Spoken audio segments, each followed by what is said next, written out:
So, good afternoon, everyone, and a very warm welcome to today's panel discussion on learning impact. Are we measuring the wrong things? Today, we are joined by three distinguished learning leaders who have been at the forefront of transforming talent and learning in their respective organizations. I'm sure their perspectives will challenge our thinking and provide practical insights on what meaningful learning measurement should really look like. Let me introduce our esteemed panelists. First, we have Mr. Prashant Jha, Learning and Talent Transformation Architect at Patil Group. Mr. Prashant joins us with an enriching experience in building future ready learning ecosystems that drive measurable business impact. Over the years, he has partnered with CXOs across globally respected organizations, including Deloitte, Bank of America, and Esser, leading large scale learning transformation, strengthening leadership capability, and embedding inclusive data driven development practices. He is currently heading the L&D functions at Patil Group. An engineer by education and a gold medalist in human resources from MDI Gurgaon, Mr. Prashant brings a blend of analytical thinking, behavioral science, and systems thinking to the world of people development and organizational growth. Welcome, Mr. Prashant. Our Thank you. next Thank you so much, Palak. Our next panelist is Mr. Kaushik Iyer, Deputy Vice President, Learning and Organization Development at Fino Payments Bank. With nearly 2 decades of experience in human resources, Mr. Kaushik has built deep expertise across learning and development, organization development, performance management, and HR analytics. He is passionate about designing learning experiences that are practical, engaging, and closely aligned with real business challenges. Beyond the workplace, Mr. Kaushik is an endurance cyclist and an avid motorcyclist, reflecting his passion for continuous learning and pushing boundaries. Welcome, Mr. Kaushik. Thank you.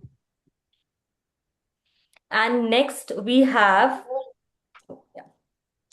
our final panelist, Miss Nidhika Abrol, DGM Learning and Development at Indus Towers Limited. Nidhika brings extensive experience in learning strategy, sales capability development, leadership development, and talent transformation. She has been instrumental in designing high impact learning initiatives that enable business performance while fostering a culture of continuous learning.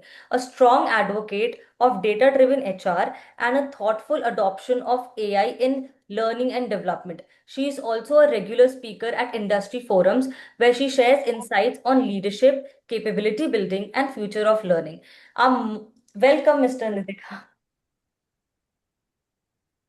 Yeah. Thank you so much, Palak. Thanks a lot for inviting me, and I'm really glad to be a part of the panelists. Thank you, and a very warm hello to Kaushik, my co-panelist, and Prashant, my co-panelist.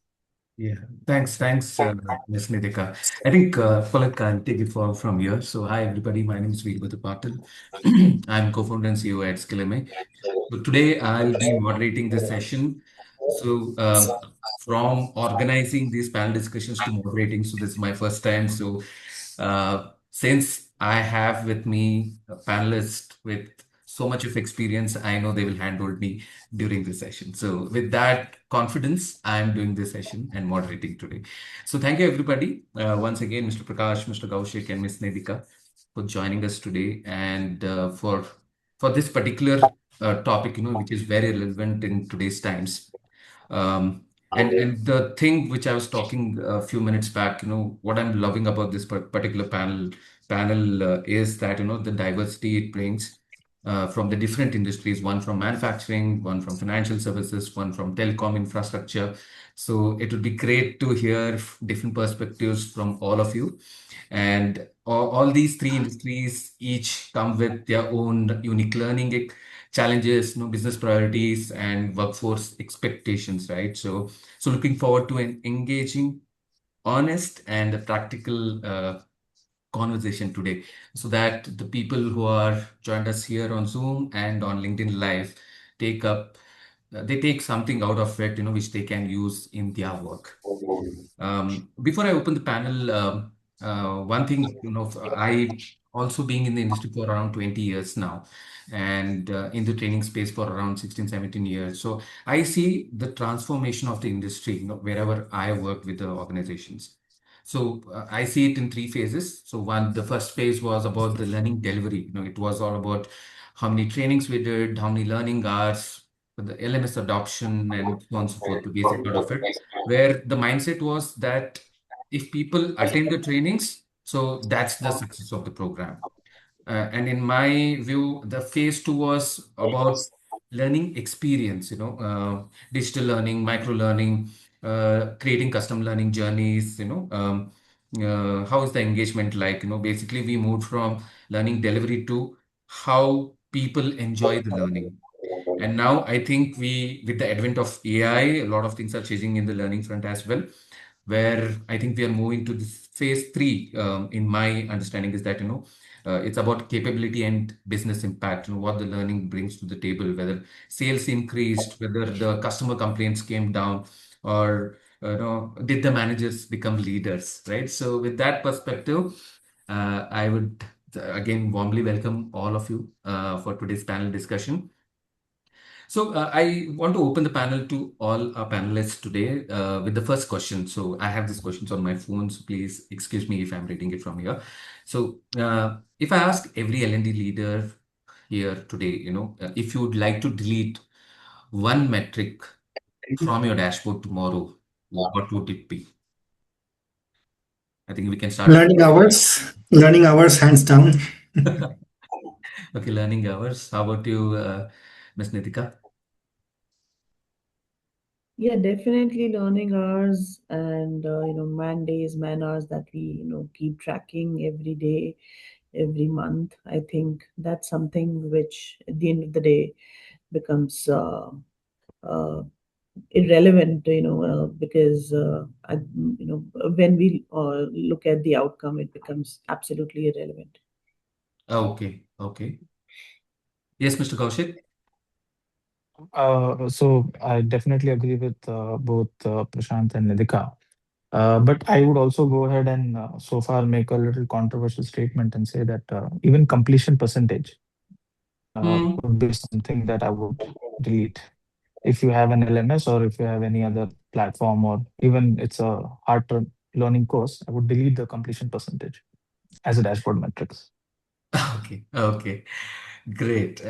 So yes, so the learning hours completion percentage is something uh, most of all of us agree upon, that that is one of the things what we would like to delete. So I think today we are here to challenge these concepts itself, from the industry, and get new perspectives and how we move forward.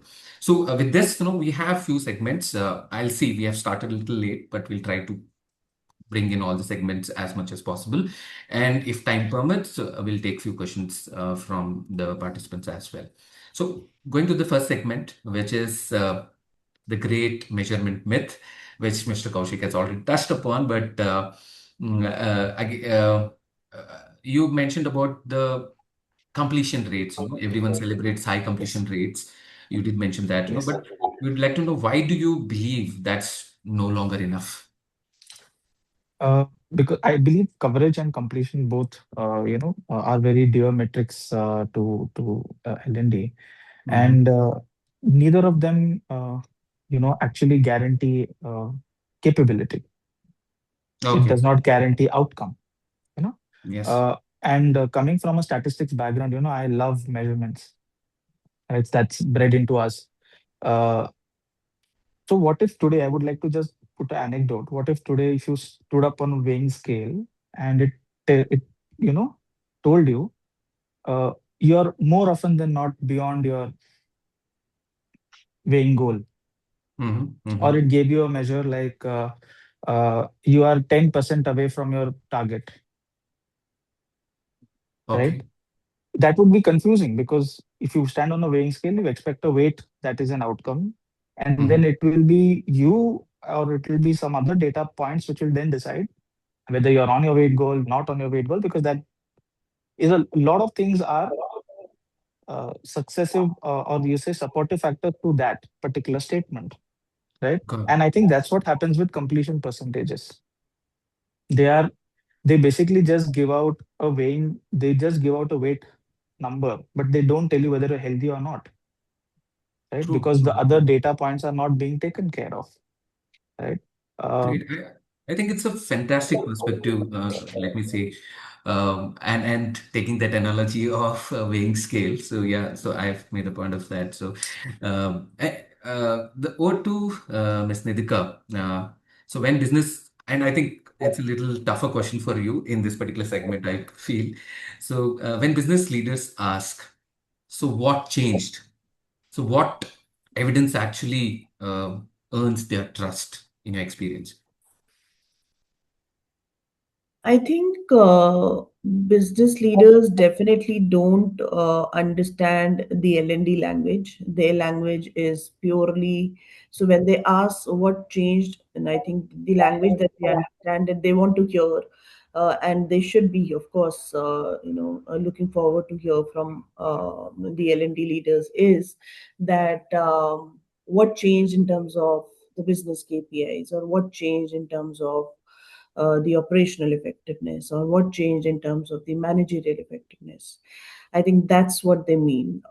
They definitely don't mean in terms of the completion rate change or the training coverage rate, change. Uh, that's something that they expect, and the leaders I've been working with, I think they always look forward and ask me such questions, which is more specific to the changes the business KPIs. I can give you an example. Yeah. While I was working with Varun Beverages, at that particular point in time, one of the chief operating officers asked that, how is the sales capability or the sales training impacting my SKU sales? This is something interesting to work on. This is something interesting for me to give a larger view in terms of the impact of the training, and actually giving them a measure on how the capabilities are being impacted, or being, how the training or the learning is being implemented. So, of course, definitely the SKU movement, or the increase in the SKU sales count, is something which can make them understand the needle movement through the learning or the trainings which has happened. So I think definitely this is what the leaders would want to hear. Another example, would be, in terms of the retention rate. Let's Okay. say if I'm looking at leadership intervention, and primarily on a, for a top talent, they Mm-hmm. would definitely want to understand that how many top talent, they would want. They we have developed so that they can look up to for any future roles, maybe. Okay. Or maybe, they definitely want to understand how many of the top talent has been retained in a year, once they've been put through a development program. I think this is something, a matrix that they would want to hear, rather than just the coverage, or how was the training feedback. This is something, I think leaders are also getting more and more hungry in, and they also want to understand how L&D can drive organization goals. I think that's something which is a good shift happening for all of us. Yeah, yeah. So right pointed out. I think from Kaushik and you, what strongly comes out is the outcomes. So what? It's not just the statistics. What matters. What is the outcomes? What the leaders would also look forward for. And then, as you rightly mentioned, so now I think L&D is also moved from a function which assisted various teams to also what do you say profit making, or it is not just a cost center now, right? So because I think traditionally that was the thought process. I think L&D is moving way beyond that now. So coming to Mr. Prashant, so um, have we become too busy measuring learning instead of measuring capability? Capability was the one thing which came up, which Kaushik mentioned earlier. So yeah, so just wanted to know that your views. Thanks for the question. Very, very relevant indeed. And the answer is yes, indeed. Enterprise learning is often measured by volume-based metrics such as what we have been discussing, completion rates, training hours, program counts. While these are easy to track, and that's why we become busy tracking these metrics lack depth. They can show scale, but they tell us very little about whether knowledge was absorbed or applied or retained by the participants. So it creates a blind spot for the organization, which are striving to become skill based. And capability, to my mind, can be observed.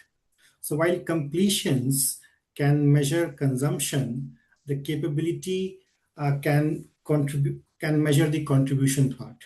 So what we have been discussing so far, we have to move from that and how it is enabling performance improvement on the job. That's what we have to measure. That's what we have to observe. Great. Thanks, Mr. Prashant. So I think to summarize this particular segment, which I spoke about a little earlier as well, outcome is something, it's not just measuring. So, and as Mr. Prashant mentioned, very nicely, but actually, it's not just about consumption, it's about capability building.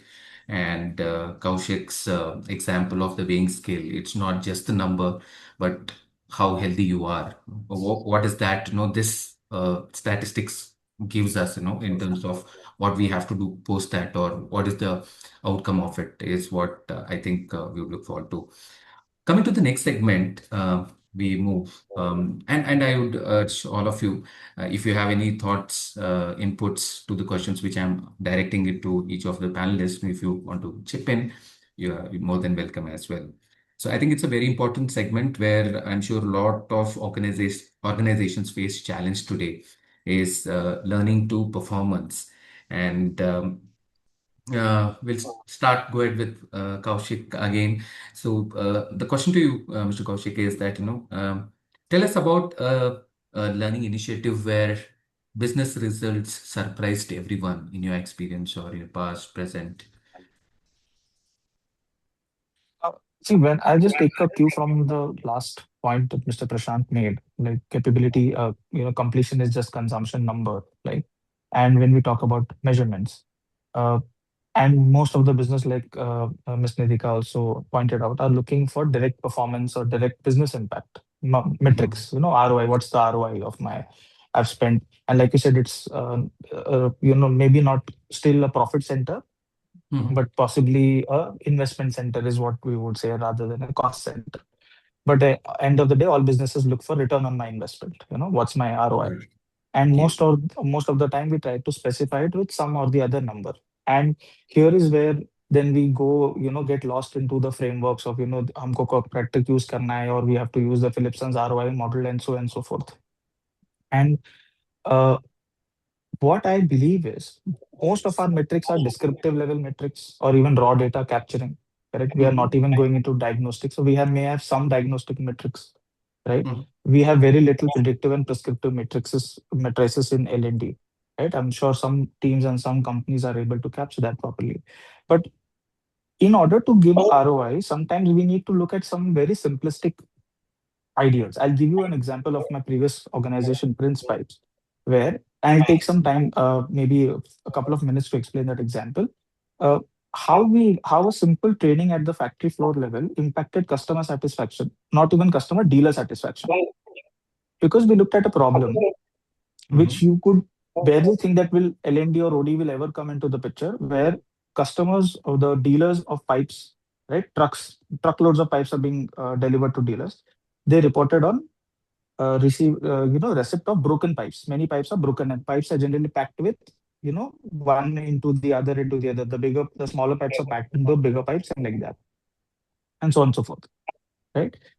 We identified that, okay, how can L&D or HR help this problem? We first went and understood how the pipes are being loaded and etc. And just most of the loaders in most of the piping companies are contract employees. They are not employees. They are contract, hourly, daily wages, whatever.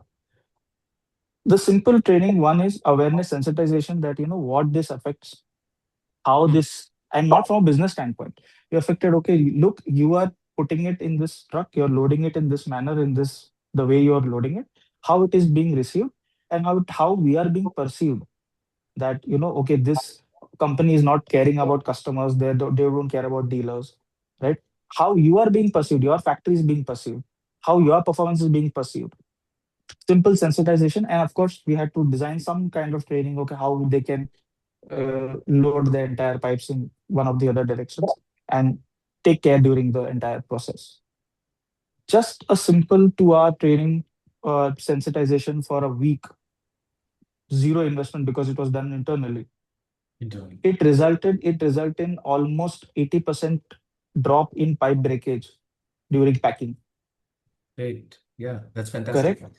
Yeah. We also sensitized the drivers because we understood that many a times how the transporters are driving makes also a big difference, right? So we Yes. sensitize the transporters, we sensitize the drivers, and it was done at a very I'm sure this may be seen as a very local, very rooted kind of an example, but this is a great example of how a simple training or a simple sensitization can help business deliver business outcomes, and how we can understand how we can now link up to a proper ROI or a proper metric.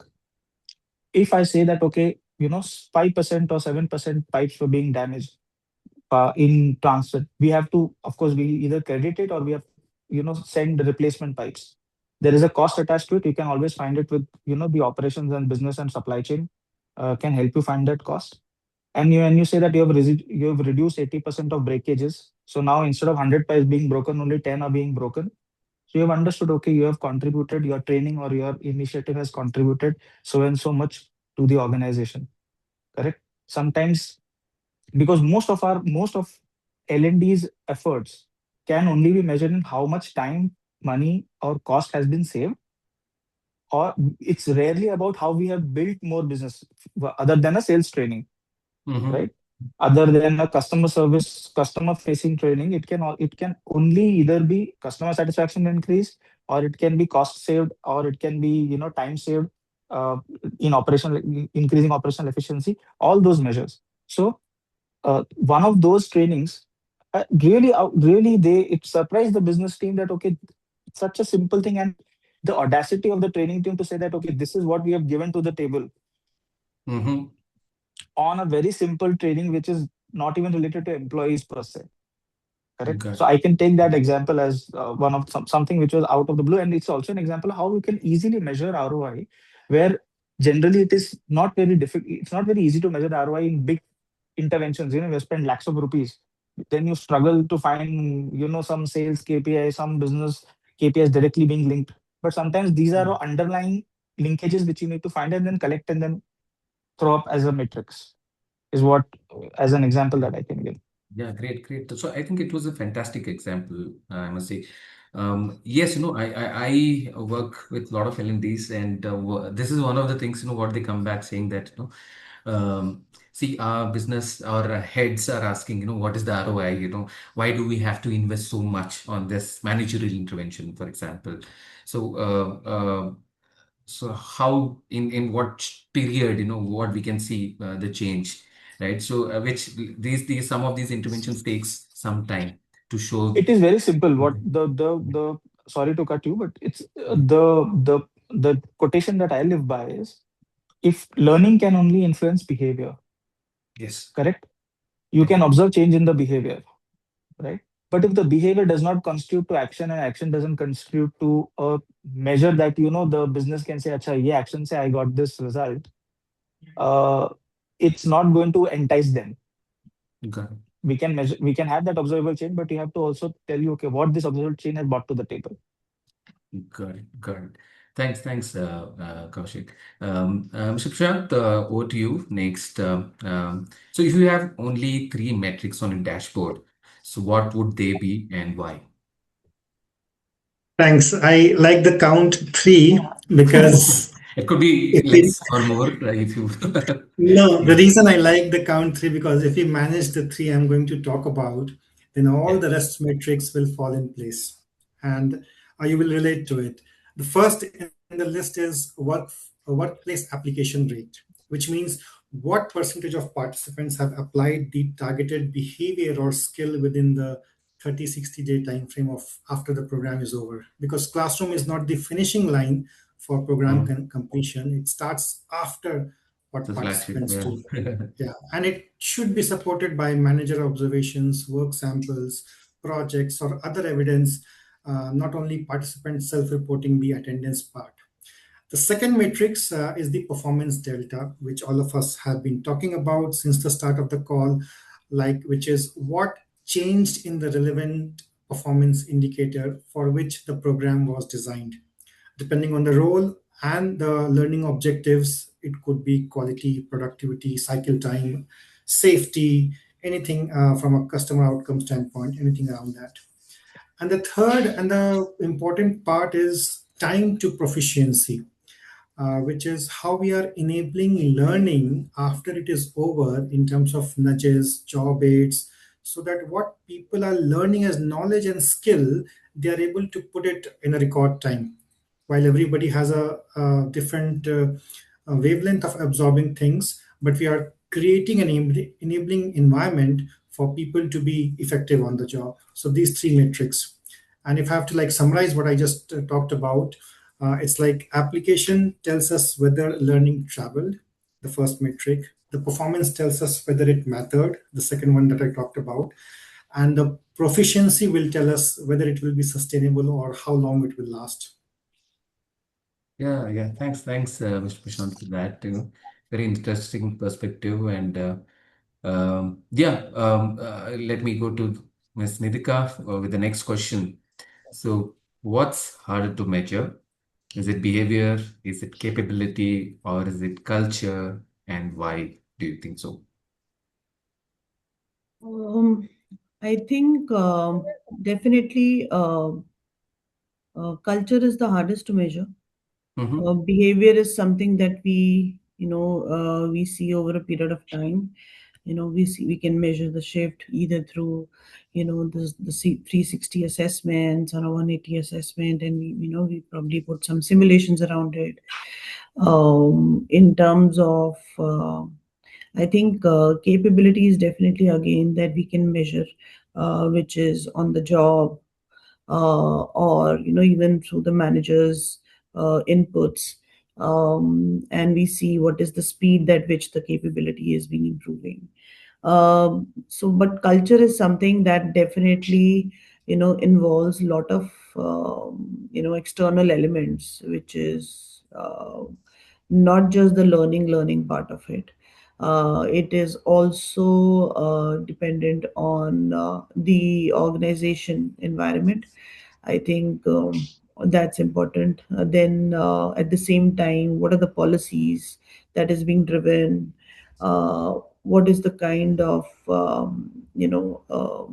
environment, or um, I think the overall structure which is there within the system, or what are the mechanisms and the processes which are in place in the organization. That so all these things are interdependent to make, to actually measure the culture. So that is why it becomes rather difficult, and most of the times we only gauge the culture piece. We are not absolutely on it, we are just around it. So yeah. Yeah. Great, great, great. So, yeah, thanks for that, Ms. Nidhika. I think to just summarize this particular segment, I think what Kaushik gave an excellent example of how if you're observant and I don't think so L&D had to play a part, but they took that initiative, however small, or but it had a big impact. That's how L&D can influence the business outcomes many a times. And Mr. Prashant spoke about the 3 points um, on workplace application, performance delta, and time to proficiency. And as you rightly mentioned, so one of the difficult things to measure is culture. I think, yeah, as you rightly mentioned, so it has a lot of factors which should influence the culture within an organization, not just the learning. It is one piece of it, right? So going to the next, it's basically a question to all of you. Anyone can pick it, or all of you can. So, can learning exist without performance improvement? Agree or disagree, and you can share your insights.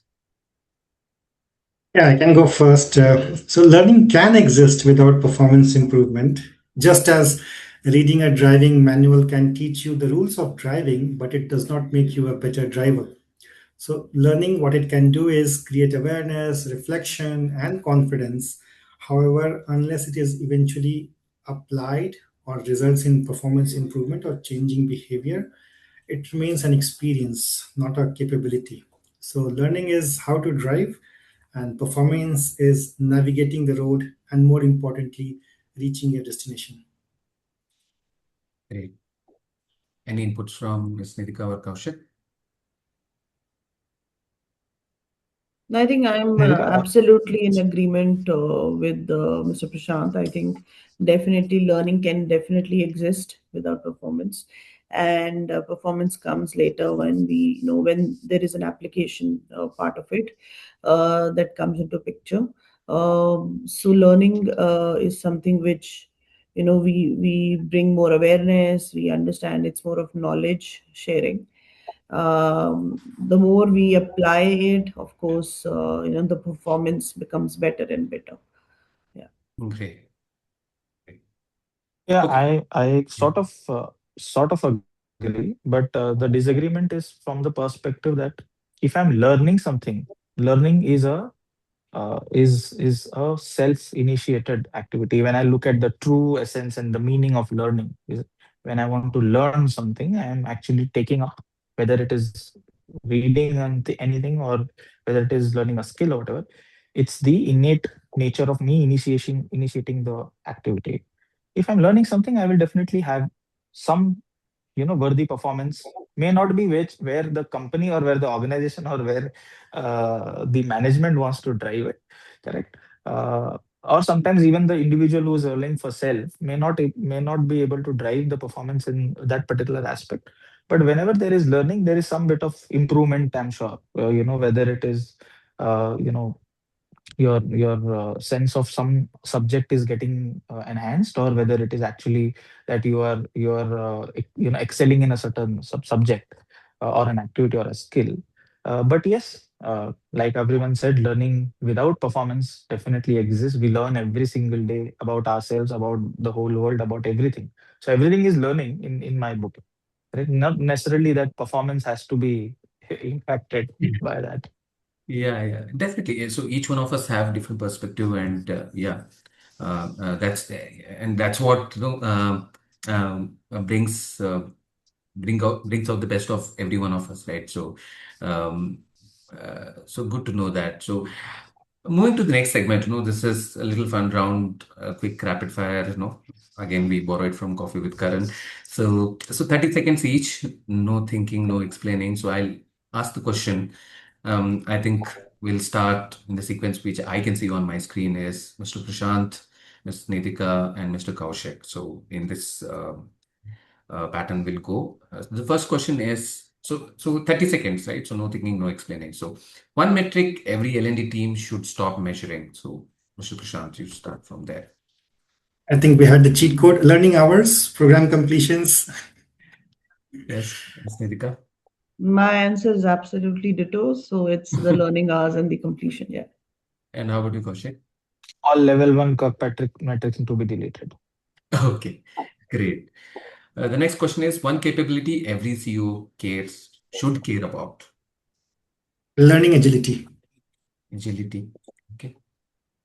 Ms. Nidhika, I think definitely it's the adaptability part of it. adaptability. So, I'm left with almost nothing. Uh, but yeah, the willingness to learn, the push factor. Willingness. Yes, that is one of the most challenging thing for a lot of us, when we do trainings, to get that willingness out of all the participants, right? Great. The next question is one learning trend that's overrated. I have. Massive course, Sorry, Mr. massive course libraries. Course libraries. Yeah, yeah, you stole that from my mind as well. Yeah, yes, Ms. Nidhika. I think one of the learning trends as I see is developing AI skills, but it's more about understanding and focusing what exactly do we want to learn and where do we want to begin with. Yeah. Yeah. Mr. Kaushik? Uh, Unpopular opinion, but I think content first learning Mm-hmm. is overrated in my book. True. And as Ms. Nidhika mentioned about AI skills, so we see a lot of ads today. At least I get on my Instagram, how within few seconds or few hours, my resume gets shortlisted, or I get 32 LPA, 60 LPA just by doing that 30-hour, 40-hour course. And everybody have jumped on that bandwagon. And we have done a few panel discussions on that. We've got wider perspective from various industry leaders as well. Okay, so the last question. So AI in L&D, we are coming to that again here. Game changer or hype? Game changer when it improves diagnosis, practice, and performance. Hype when it is just producing more content. Mm-hmm. Yeah, Ms. Nidhika? Definitely a game changer when it is, when it is impacting the overall speed and the efficiency. Of Mm. course, when we talk about speed and efficiency, it's the performance, but it should not impact the human, diagnosis, or what is it that we, as a human, what we want to think, or what we want to, put our brains into. I think that should not get impacted here. Okay. Kaushik? Uh, mm, it's basically a hype. It's a hype for current generation. It's not really helping anything other than fast content creation. Something that is there, it's pulled out of it. It's not making anything. It's pulling out of whatever it is there in its database. And it's also diminishing the thinking capability of people. And I think the young guns are going to have a lot of trouble thinking something on their own if they are not with any AI tool. But it can be a game changer if it is embedded within the work, where it makes learning and working seamless. If it can do that, great. If otherwise, it's just a big distraction that nobody needs. Got it. Got it. In fact, recently I was having a word with one of the L&D leaders. So where we were discussing this particular thing, in L&D how AI could help. So he was mentioning about I had heard about something, which I told him that, AI will help us in monitoring, tracking, and also enabling learners to finish completion rates, which we are talking, which it should not be the measurement of learning. It a lot of nudges, reminders, how many days to complete, if you're not completing now, how many more days you might require.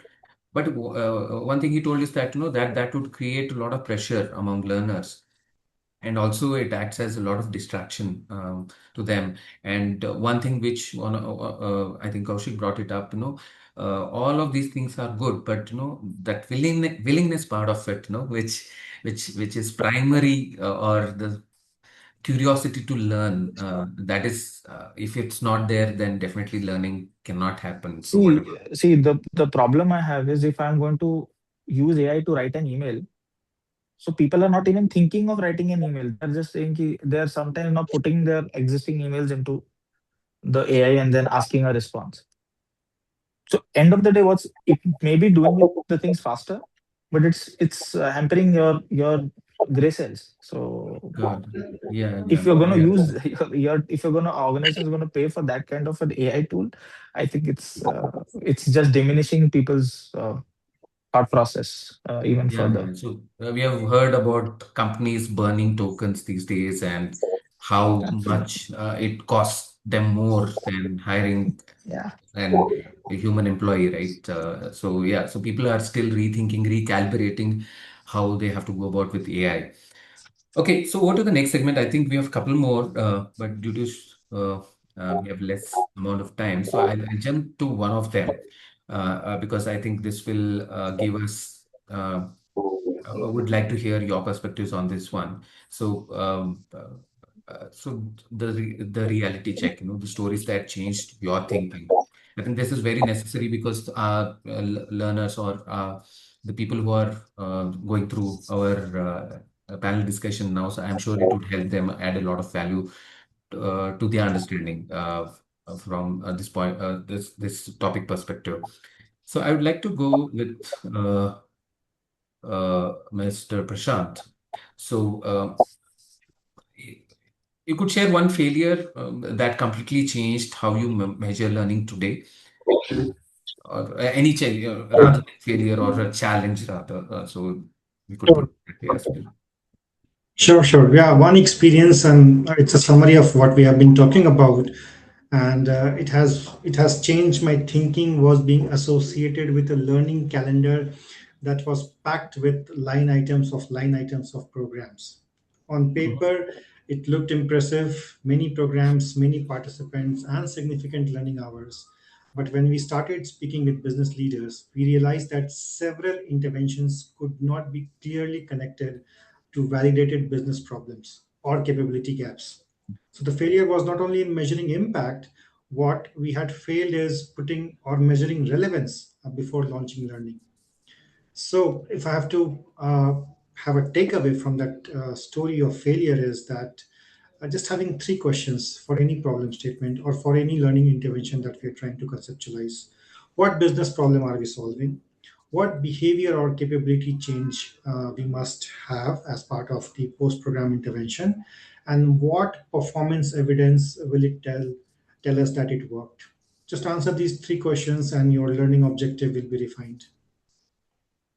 Okay, great. Yes. Ms. Nidhika, the question to you is, what's that one moment when you knew learning had genuinely changed business performance?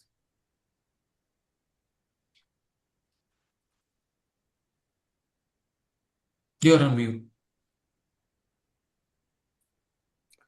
I'm so sorry. So I think it's definitely when we made a transition from one odd, interventions or classroom interventions into making it journey, a learning journey, specifically, for a managerial level or at the leadership level. We've seen a huge change, because we've seen actually that how, when we put people through learning journeys, people work at their pace and they adapt to the different frameworks that they've been taught in different environments, be it classroom or online. And when we make them go through and expose them into different environments, they actually implement those frameworks. So that has actually changed, for me, and that has brought a lot of organization change overall when we talk about it. Okay. Okay. Coming to Kaushik, so you spoke about one success story here, so I'm going to flip it a little bit. So tell us about one initiative that looked successful on paper but failed in reality. Uh, so one of these interventions in Tata Power that we did, it was involving all the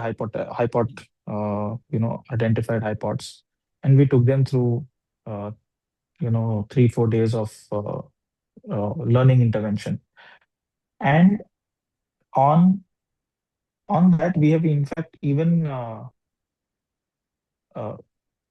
received an external award. But where it failed is because the three people who actually designed, developed, and initiated that intervention, they got so you know wild with that idea that they left the organization and they started their own consulting. So from an organization perspective, it was a big failure. It was also one of the things that's a little joke on the side. But why it failed is because while it was an amazing intervention, we got external award for it. uh, at the end of the day, people, when they came back to us, they're like, "Ki, we learned a lot, but it basically helped us because almost all of the people, after attending those sessions, they realized that they can do much more, and the organization was not able to give them that capability space. We had no room for that growth. So Mhm. that was self-realization within the HR team as well, that we are stuck here doing the same kind of role over and over, right? And So the team that delivered it was also living through that intervention, a 3-day intervention. They also realized the same thing. There were many high pods who actually left the organization after that intervention. Correct. Because they realized that, and it was basically a self a discovery intervention based on Dave McClelland's theory of achievement motivation. Everyone realized that they can achieve a lot more, and a couple of people did that. We had 0 patents before the intervention. We had 9 after that, right? Mm-hmm. But so on the first year, the intervention looked terrific. The second, we had zero talent attrition, we had zero high pot attrition. But the second year, we had almost 15% of that entire talent pool of around 75 people leave the organization and go, because everyone jumped. Either they started their own, they started their own consulting organization, or they jumped to the next big role with a leap which we did not even fathom that they can get. Neither did they. Okay. Yeah. See, one of the things what I see, so So working we with. did not clearly understand that what we are doing is we are giving them the push of achievement, motivation, and capability building. We are asking them to give them a cut above their whatever they're delivering. But then we do not have the space for them, because then everyone is fighting to be in that top 2-3 positions. Mhm. So those who did not get that, they left. Where, yeah, yeah. So I think this is one of the challenge which every organization faces. Um, in fact, since I've been working with various companies, the example what you took, so there are some companies which who say that, see, I don't know whether people will stay back or not, but yes, no, we are giving this opportunity for people to upskill. We are doing that, so obviously we cannot hold anybody back. And there are certain organizations which don't take that step only because they are skeptical. People will upskill themselves and move ahead, and they don't even take that step to initiate that process with any of the employees. Which I think in the longer run, it's extremely detrimental, that kind of thinking for anybody who comes up with that. Right. So I put one question to all of you before we move to the final segment. What do you think? So we are talking about completion rates, measurements, outcomes, which comes out of the training, or what the capabilities built. But what do you think? When would the learning fail? So learning fails when? So if you could complete that sentence, no, what do you think? I will start with Mr. Prashant. Learning fails when nothing changes at workplace for days, weeks, months, and year on. So that's a clear indicator that it has failed. Great. Yeah.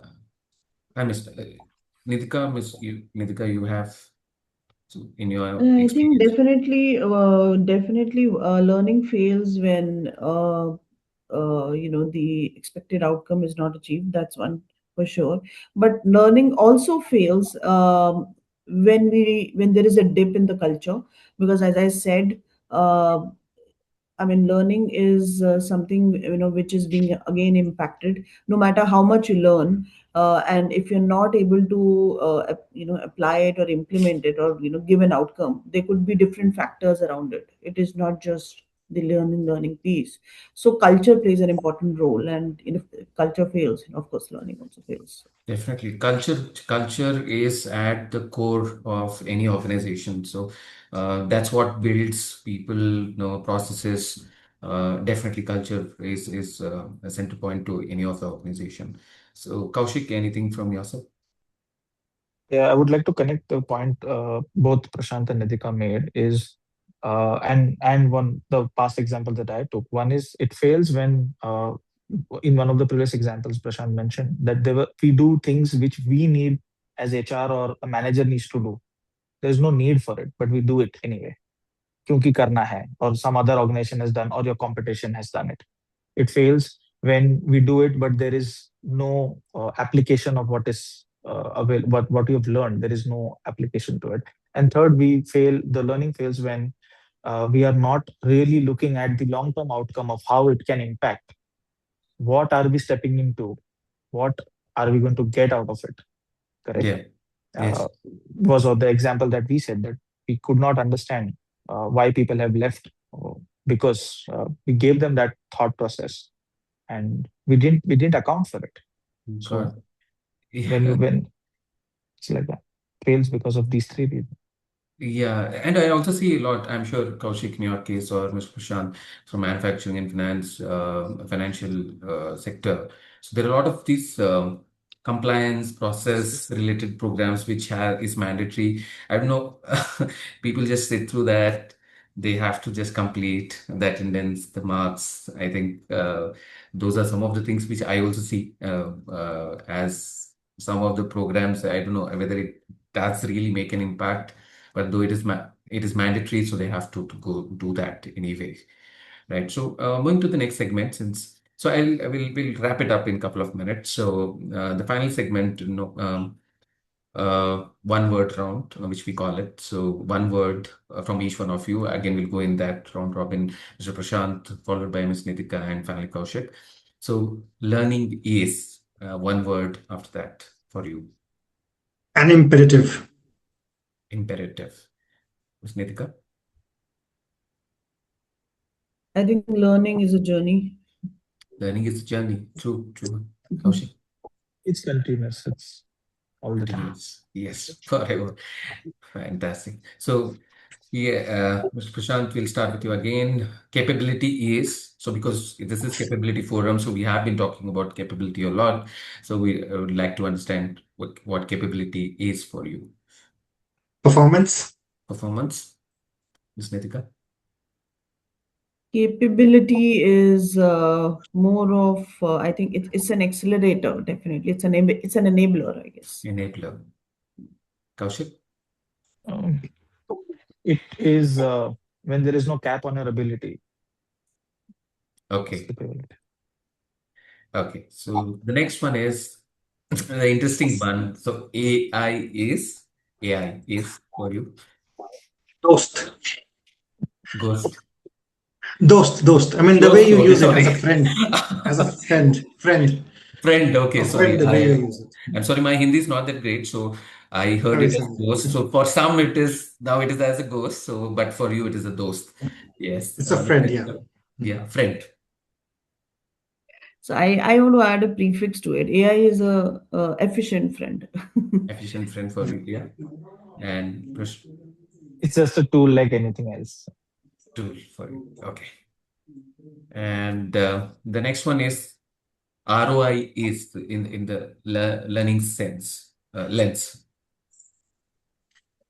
Evidence is the real answer, but maybe overhyped.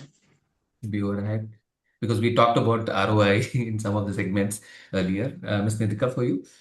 Definitely the bottom line. I think that's what we always look for. But I I 100% agree to it. It's overhyped.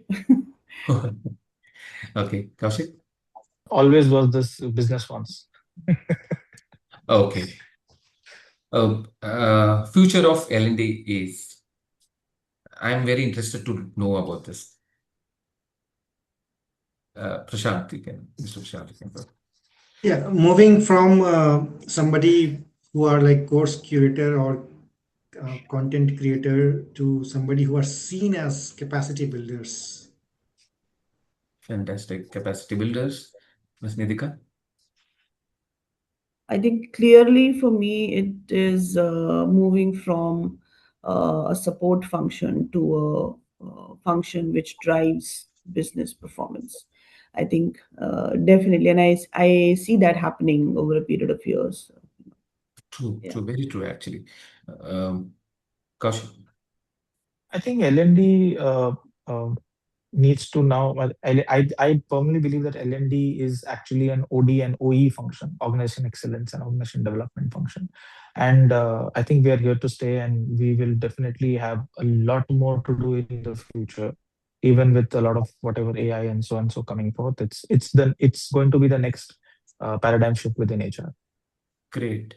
So one final segment, or so we'll wrap it up after this. So one sentence, I think it's related to the one which I asked previously. So what do you see 5 years from now? L&D will be remembered for? Business function. Business function? Yes. Ms. Nidhika? Along with the business function, definitely some, an L&D will be remembered for making organization future ready. Okay. Mr. Kaushik?